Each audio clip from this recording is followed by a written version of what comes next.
Dear students, मैं doctor Remu Chaudhary, associate professor, department of zoology,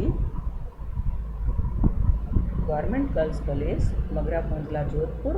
आज की बीएससी पार्ट सेकंड जूलॉजी की क्लास में आप सभी का स्वागत करती हूँ।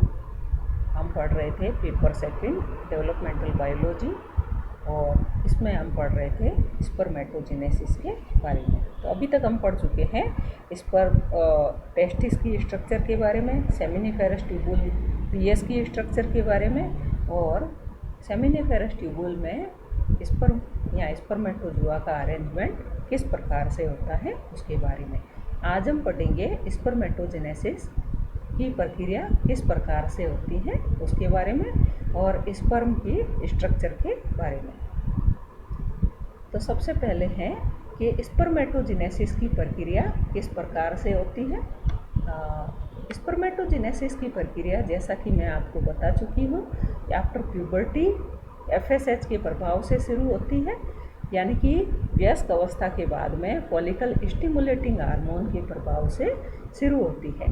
और इसमें दो प्रावस्थाएं पाई जाती हैं। पहली प्रावस्था को फॉर्मेशन ऑफ स्पर्मेटिड यानी कि शुक्राणु पूर्वी का निर्माण या स्पर्मेटोसाइटोजेनेसिस या स्पर्मेटोसाइटोसिस कहते हैं। और सेकंड फेज को conversion of spermatid to sperm और स्पर्मियोजेनेसिस और स्पर्मियोटीलियोसिस और डिफ्रेंशिएशन कहते हैं। तो इसमें से हम फर्स्ट फेज यानी फॉर्मेशन ऑफ स्पर्मेटिड के बारे में पढ़ना शुरू कर रहे हैं। जैसा कि अभी मैंने आपको बताया था कि यह प्रावस्था आफ्टर प्यूबर्टी शुरू होती है, यानी वयस्कावस्था पर शुरू होती है और इसमें प्राइमोर्डियल जर्म सेल्स से स्पर्मेटिड का फॉर्मेशन होता है। प्राइमोर्डियल जर्म सेल्स का स्पर्मेटिड में रूपांतरण 3 प्रावस्थाओं के द्वारा होता है, जैसा कि यहाँ पर बताया गया है। मल्टीप्लिकेशन फेज यानी गुणन प्रावस्था, ग्रोथ फेज, इसमें स्पेलिंग मिस्टेक है, GROWTH है, ग्रोथ फेज, एंड थर्ड है मैचुरेशन फेज। तो सबसे पहले हम लेते हैं मल्टीप्लिकेशन फेज। जैसा कि मैंने अभी आपको बताया था कि प्राइमोर्डियल जर्म सेल्स या आदि जनन कोशिकाएं, इनमें लगातार माइटोटिक सेल डिवीजन या समसूत्री विभाजन होते रहते हैं और बनने वाली कोशिकाओं को स्पर्म मदर सेल या स्पर्मेटोगोनिया कहते हैं। ये लगातार माइटोटिक डिवीजन के द्वारा संख्या में बढ़ती रहती है। आप जानते हैं कि समसूत्री विभाजन में बनने वाली पुत्री कोशिकाओं में या डॉटर सेल्स में नंबर ऑफ क्रोमोसोम्स जो हैं वो इक्वल रहते हैं अपने पेरेंट्स से। तो यहाँ पर बनने वाला प्राइमरी स्पर्मेटोसाइट जो है, इसमें भी क्रोमोसोम की डिप्लॉयड नंबर है और स्पर्मेटोगोनिया में भी क्रोमोसोम जो है उसके डिप्लॉयड नंबर है, यानी कि गुणसूत्रों के 2 सेट स्पर्मेटोगोनिया में भी उपस्थित है और माइटोटिक सेल डिवीजन के द्वारा या समसूत्री विभाजन के द्वारा बनने वाले प्राइमरी स्पर्मेटोसाइट में भी उपस्थित है। अब सेकंड है ग्रोथ फेज। तो बनने वाला जो प्राइमरी स्पर्मेटोसाइट है, यह आकार में थोड़ी सी वृद्धि करता है, क्योंकि यहाँ पर स्पर्म या स्पर्मेटोजुआ जो है एक मोटाइल सेल है, गतिशील कोशिका है। इसके कारण इसके प्राइमरी स्पर्मेटोसाइट में होने वाली ग्रोथ जो है वो नेग्लिजिबल होती है या नगण्य होती है।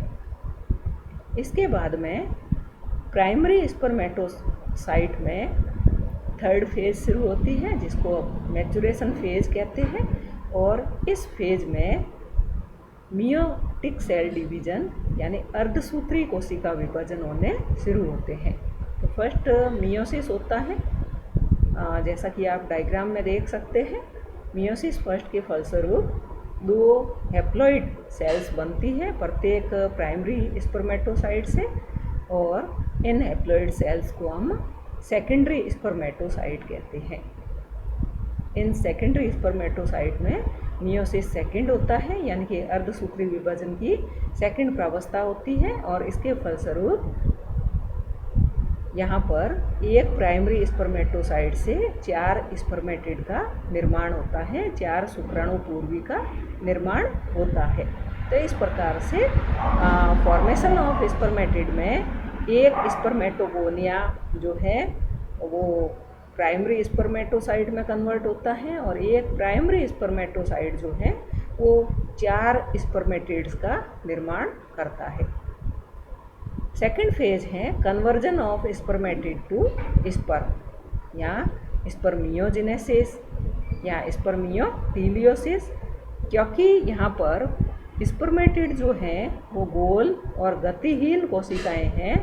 तो इनको मोटाइल बनाने के लिए, गतिशील बनाने के लिए इनमें, इनकी शेप में, इनकी साइज़ में कई प्रकार के चेंजेज होते हैं और इस प्रक्रिया को जिसके द्वारा स्पर्मेटिड स्पर्मेटोजुआ में बदलता है या स्पर्म में बदलता है, इस प्रक्रिया को स्पर्मियोजेनेसिस कहते हैं, यानी कि शुक्राणु पूर्वी से शुक्राणु का निर्माण। तो यहाँ पर आप चित्र में देख सकते हैं कि स्पर्मेटिड, प्रत्येक स्पर्मेटिड जो है वो आगे चल कर के एक स्पर्मेटोजुआ में बदलता है। यहाँ पर स्पर्मियोजेनेसिस किस प्रकार से होता है इसके बारे में यहाँ पर बताया गया है। तो स्पर्मियोजेनेसिस की प्रक्रिया जो होती है, जैसा कि अभी मैंने बताया था कि स्पर्मेटिड जो है वो गोलाकार कोशिकाएं हैं, गतिहीन कोशिकाएं हैं और उसका वेट भी थोड़ा कंपैरेटिवली ज़्यादा होता है। तो इसलिए इसमें कई सारे चेंजेज होते हैं। जैसे इसमें मेन जो चेंजेज होते हैं वो होते हैं इसके हेड रीजन में, इसके टेल रीजन में और इसके मिडल पीस में, मध्य भाग में। तो सबसे पहले इसके हेड रीजन में एक्रोसोम फॉर्मेशन होना शुरू होता है और एक्रोसोम फॉर्मेशन जो है वो गोल्जी बॉडी या गोल्जी काय के द्वारा शुरू होता है। जैसा कि आप यहाँ पे गोल्जी फेज में देख सकते हैं कि केंद्रक के आगे की तरफ गोल्जी बॉडी जो है वो आकर के स्थित हो जाता है, क्योंकि गोल्जी बॉडी जो है वो कई सारे स्मूथ वेसिकल्स से और ट्यूबुल्स से बना हुआ होता है और गोल्जी वेसिकल में इलेक्ट्रॉन घनत्व पदार्थ भरे हुए होते हैं। इसे प्रोएक्रोसोमल ग्रैन्यूल या एक्रोब्लास्ट कहते हैं। तो इन पदार्थों का आकार निरंतर बढ़ता जाता है, ग्रोथ होती है कंटिन्यूअस और कुछ प्राणियों में छोटी छोटी वेसिकल्स आपस में मिलकर के बड़ी वेसिकल का फॉर्मेशन करती है। जब इसका आकार 1 माइक्रोन मीटर हो जाता है तो यह माइग्रेट करके न्यूक्लियस के एंटीरियर पोर्शन पर आकर के या अग्र सिरे पर आकर के स्थापित हो जाता है। आकार, आकृति और अन्य परिवर्तन इस माइग्रेशन के बाद में होते हैं। शेष बचे हुए गोल्जी के अवशेष इसके पोस्टीरियर साइड से स्थानांतरित हो जाते हैं, यानी कि दूर हट जाते हैं तथा ये साइटोप्लाज्म के साथ में निष्कासित हो जाते हैं। इनको गोल्जी रेस्ट कहते हैं, यानी कि गोल्जी के अवशेष कहते हैं।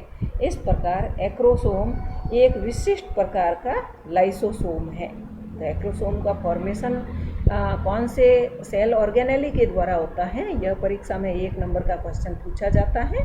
तो यह लाइसो जो है गोल्जी बॉडी के द्वारा होता है। एक्रोसोमल ग्रैन्यूल में लाइटिक एंजाइम्स भरे हुए होते हैं, लयनकारी एंजाइम भरे हुए होते हैं, जो कि फर्टिलाइजेशन के समय में एग मेम्ब्रेन्स को पेनिट्रेट करने में, भेदने में सहायक है। सेकंड है परफोरेटोरियम फॉर्मेशन। परफोरेटोरियम क्या होता है? यह शुक्र कायांतरण यानी कि स्पर्म जो मॉडिफिकेशन हो रहा है कि मध्यावस्था में और एक्रोसोम के जस्ट नीचे और केंद्रक में, एक्रोसोम के नीचे वाला जो केंद्रक वाला भाग है उसमें खड्डेनुमा संरचना पाई जाती है। एक गोलाकार गड्ढा निर्मित हो जाता है। बाद में यह गड्ढा एक्रोसोम में भी निर्मित हो जाता है। यह स्थल इलेक्ट्रॉन घनत्व वाले पदार्थ जी एक्टिन, कैल्शियम आयन से भर जाता है और यही भाग परफोरेटोरियम कहलाता है। तो परफोरेटोरियम जो है वो एक्रोसोम के पीछे वाले भाग की तरफ पहले तो न्यूक्लियस में बनना शुरू होता है। केंद्रक में एक गड्ढेनुमा गोलाकार गड्ढेनुमा संरचना बननी शुरू होती है और फिर इसी के ऊपर एक्रोसोम वाले रीजन में भी इसी प्रकार की संरचना बन जाती है, जिसमें इलेक्ट्रॉन पॉजिटिव पदार्थ, ग्लोबुलर एक्टिन और कैल्शियम आयन भरे हुए होते हैं। नेक्स्ट है चेंजेज इन न्यूक्लियस। पहले आप देखिए गोल्जी फेज में न्यूक्लियस जो है वो गोलाकार है। कैप फेज में जहाँ पर कि गोल्जी बॉडी आकर के केंद्रक के ऊपर की तरफ कैप नुमा स्ट्रक्चर बनाता है, टोपी नुमा संरचना बनाता है, तो यहाँ पर भी न्यूक्लियस जो है वो गोलाकार फेज में है। लेकिन एक्रोसोमल फेज में केंद्रक की जो संरचना है वो परिवर्तित हो गई है, इसकी शेप और साइज जो है वो चेंज हो गई है।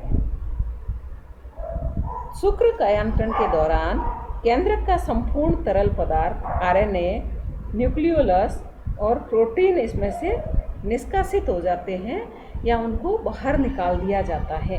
केंद्रक का आयतन 110 से 2 माइक्रोमीटर क्यूब तक कम हो जाता है। केंद्रक का आकार जाति विशिष्ट हो जाता है। तो यहाँ पर इसका जो शेप है न्यूक्लियस का वो स्पेसीज स्पेसिफिक हो जाता है।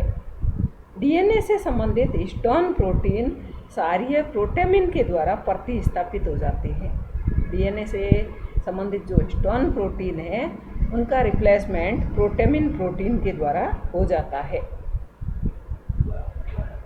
एस्केरिस तथा डेकापोडा के कुछ सदस्य प्राणियों में केंद्रक आवरण भी यानी जो न्यूक्लियर मेम्ब्रेन है वो भी नष्ट हो जाती है।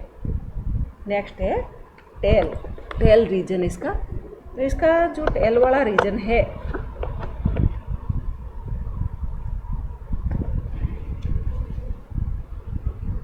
या पूंछ वाला भाग है, जैसा कि इसमें एक्रोसोमल फेज में इसका मिडल पीस बनना शुरू हो रहा है। सेकेंडरी मैचुरेशन डिवीजन के बाद में सेंट्रियोल भी विभाजित हो जाता है और दोनों निर्मित सेंट्रियोल एक दूसरे के लंबवत स्थित होते हैं। केंद्रक के पश्च भाग में एक गड्ढा निर्मित होता है और इसमें प्रॉक्सिमल सेंट्रियोल शुक्राणु की अक्ष के लंबवत स्थापित हो जाता है। तो उसकी जो शुक्राणु यहाँ पर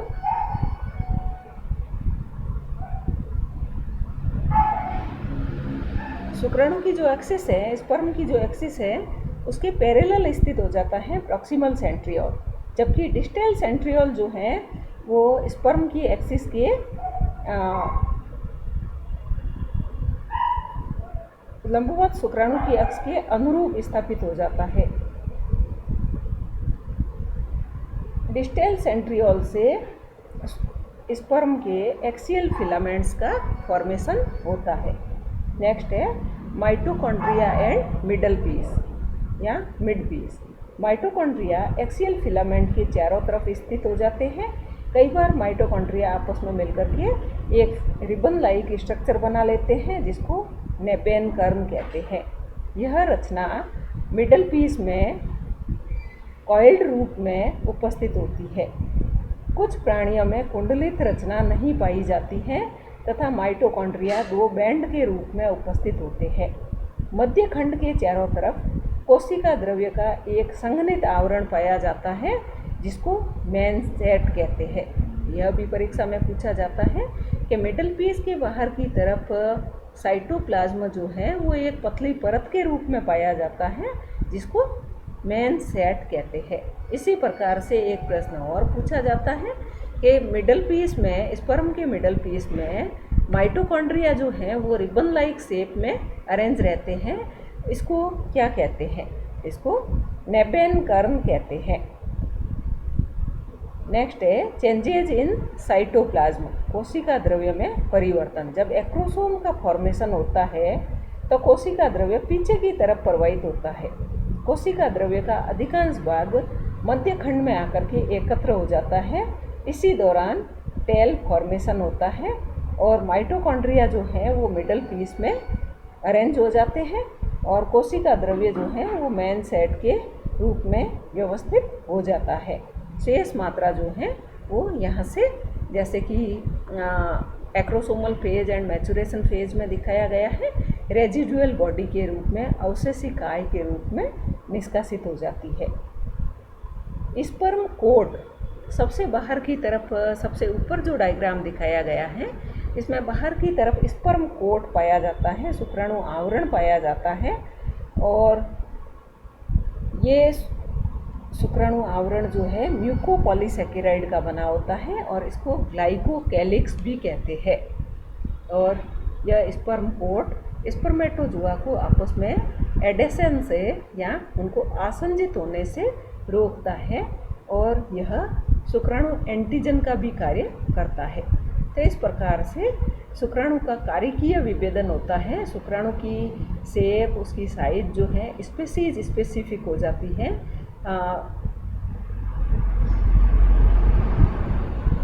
यह जो शुक्राणु है वो अब फिजियोलॉजिकली जो डिफ्रेंशिएटेड स्पर्म है उसमें फर्टिलाइजेशन की कैपेसिटी पाई जाती है।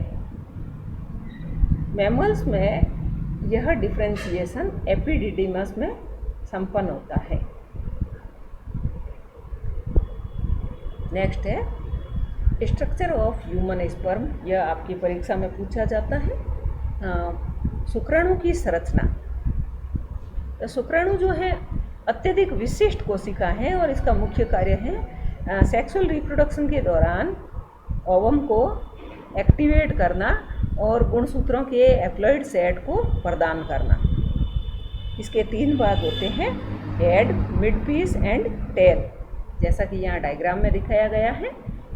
Head, middle piece and tail वाला रीजन दिखाया गया है। तो सबसे पहले है हेड। शीर्ष की आकृति अलग अलग प्रजातियों में, अलग अलग स्पेसीज में अलग अलग प्रकार की होती है। यह अंडाकार हो सकता है, यानी कि ओवेल शेप हो सकता है, फ्लैट हो सकता है, नुकीला हो सकता है या स्पून लाइक हो सकता है। शीर्ष भाग में 2 मुख्य रचनाएं होती हैं, न्यूक्लियस एंड एक्रोसोम, जो कि क्रमशः न्यूक्लियस तो आधे गुणसूत्र प्रदान करने का काम करता है और एक्रोसोम जो है वो सक्रियण के कार्यों को, यानी कि एक्टिवेशन के कार्यों को संपन्न करता है। केंद्रक वाला भाग जो है यह शुक्राणु के शीर्ष की आकृति का निर्धारण करता है। केंद्रक दोहरी झिल्ली से आबद्ध रहता है। केंद्रक की बाह्य झिल्ली का आधारीय भाग मोटा होता है, जिसको बेसल प्लेट कहते हैं, और केंद्रक झिल्ली में छिद्र अनुपस्थित होते हैं। केवल कुछ मैमल्स में इसकी बेसल प्लेट जो है वो पोर्ड होती है, यानी छिद्रित होती है।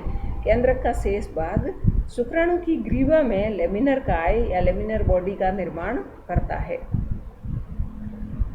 केंद्रक में गुणसूत्रों का एप्लॉइड सेट पाया जाता है, जो क्षारीय प्रोटीन प्रोटेमिन के साथ दृढ़ता से जुड़ा हुआ रहता है। केंद्रक में केंद्रिका, आरएनए तथा तरल का अभाव होता है। न्यूक्लियोसोम में हिस्टोन प्रोटीन के स्थान पर आर्जिनिन युक्त हिस्टोन या प्रोटेमिन प्रोटीन पाई जाती है। प्रोटेमिन प्रोटीन के कारण डीएनए की व्यवस्था अत्यधिक संघनित हो जाती है। अतः एक मैच्योर स्पर्मेटोजुआ में DNA protein complex crystal form में पाया जाता है और यह जेनेटिकली जो है डीएनए पूर्ण रूप से अक्रिय या निष्क्रिय होता है, इनएक्टिव होता है डीएनए। एक्रोसोम या हेड कैप या गैलिया कैपिटिस कहते हैं जिसको। एक्रोसोम शुक्राणु के शीर्ष अग्र सिरे पर स्थित होता है और प्लाज्मा झिल्ली और केंद्रक के बीच में स्थित होता है। एक्रोसोम का आकार तथा आकृति अलग अलग प्रजातियों में अलग अलग प्रकार की होती है। एक्रोसोम यूनिट मेम्ब्रेन से कवर्ड होता है और एक्रोसोम एक प्रकार का लाइसोसोम है। इसमें कई सारे एंजाइम्स पाए जाते हैं, जैसे acid hydrolases, acid phosphatase, hyaluronidase, acrosomin, acrosin, corona penetrating enzyme and bindin. Acrosome और केंद्रक के मध्य स्थित रिक्त स्थान परफोरेटोरियम या एक्सियल बॉडी या एक्रोसोमल कोन या सब एक्रोसोमल स्पेस कहलाता है। परफोरेटोरियम का आकार तथा आकृति अलग अलग प्राणियों में भिन्न भिन्न प्रकार की होती है।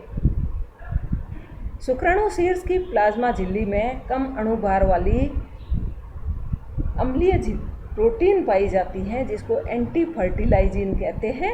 यह प्रोटीन अंडे के आवरण में उपस्थित फर्टिलाइजिन के लिए एक स्पेसिफिक रिसेप्टर का कार्य करती है। नेक्स्ट है मिडल पीस या मध्यखंड। मिडल पीस शीर्ष भाग से नेक के द्वारा जुड़ा हुआ होता है और ग्रीवा में 2 सेंट्रियोल पाए जाते हैं। जैसा कि अभी मैंने आपको बताया था, दोनों सेंट्रियोल की रचना एक समान होती है लेकिन दोनों के कार्य अलग अलग है। जैसे प्रॉक्सिमल सेंट्रियोल फर्टिलाइजेशन के बाद में माइटोटिक स्पिंडल फॉर्मेशन में सहायक होता है और मुख्य अक्ष के लंबवत स्थित होता है, जबकि डिस्टल सेंट्रियोल स्पर्म में अक्षीय सूत्र या एक्सियल फिलामेंट का फॉर्मेशन करता है और यह बेसल बॉडी के समान कार्य करता है। शुक्राणु की अक्षीय तंतु की रचना जो है वो फ्लैजिला के समान 9+2 होती है।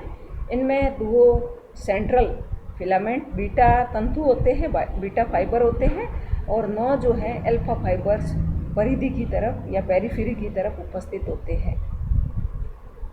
समीपस्थ तारक काय के सभी तंतु गामा तंतु कहलाते हैं, गामा फाइबर कहलाते हैं। अल्फा बीटा तथा गामा फाइबर्स जो है विभिन्न एंजाइमों के सक्रिय स्थल होते हैं। जैसे अल्फा फाइबर्स जो है वहाँ पर एटीपेज उपस्थित होता है, बीटा फाइबर्स में एसिटाइल कोलिन एस्टेरेज उपस्थित होता है और गामा फाइबर में स्पर्मोसिन, सक्सिनिक डिहाइड्रोजिनेस तथा एटीपेज एंजाइम के सक्रिय स्थल होते हैं। मध्य खंड में गामा तंतु चारों तरफ से माइटोकॉन्ड्रिया द्वारा घिरे रहते हैं और स्तनधारियों में माइटोकॉन्ड्रिया आपस में मिलकर के रिबन लाइक स्ट्रक्चर नेबेन कर्न का फॉर्मेशन करते हैं। हाइड्रोइडिस और आर्बेरिया में माइटोकॉन्ड्रियल बॉडी पाई जाती है। माइटोकॉन्ड्रिया में रेस्पिरेशन के एंजाइम पाए जाते हैं तथा ऑक्सीडेटिव फॉस्फोरिलेशन हेतु सक्रिय होते हैं। मिडल पीस में अगर परिधि की तरफ देखें तो कोशिका द्रव्य की एक पतली परत पाई जाती है जिसको मेन सेट कहते हैं और मिडल पीस के पश्च भाग में तंतुमय वलय रचना पाई जाती है जिसको रिंग सेंट्रियोल कहते हैं या एन्यूलस कहते हैं या जेनसन्स रिंग कहते हैं। इसकी रचना भी 9+2 प्रकार, इसकी रचना जो है वो 9+2 प्रकार की नहीं होती है। यह माइटोकॉन्ड्रिया को टेल में विस्थापित होने से रोकती है। लास्ट पार्ट है इसका टेल। पूंछ शुक्राणु का सबसे लंबा भाग है। इसको 2 भागों में विभाजित किया जा सकता है, principal piece and end piece. Principal piece यह पूंछ का अधिकांश भाग बनाता है। इसकी जो केंद्रीय रचना है 9+2 प्रकार की होती है जो चारों तरफ से गामा फाइबर्स के द्वारा ढकी रहती है और गामा फाइबर के बाहर टेल शीथ पाया जाता है। मनुष्य के शुक्राणु में 2 गामा तंतु पूंछ आवरण से जुड़े हुए रहते हैं। इस प्रकार मुख्य खंड में अग्र स्तंभ जो है, एंटीरियर कॉलम जो है तथा पोस्टीरियर कॉलम निर्मित हो जाता है। ये कॉलम जो है पावर स्ट्रोक हेतु एक विशिष्ट प्रकार की अनुकूलन है या एडेप्टेशन है। लास्ट है एंड पीस। यह पूंछ का पश्च नुकीला भाग है। इसमें केवल 9+2 पैटर्न पाया जाता है और शुक्राणु में संचित भोजन तथा राइबोसोम, एंडोप्लाज्मिक रेटिकुलम, न्यूक्लियोलस और आरएनए आदि का अभाव होता है। Thank you very much. Next topic में हम पढ़ेंगे स्पर्मेटोसाइट या स्पर्मेटोजुआ के टाइप्स और उसमें मेटाबॉलिज्म किस प्रकार से होता है उसके बारे में। Thank you.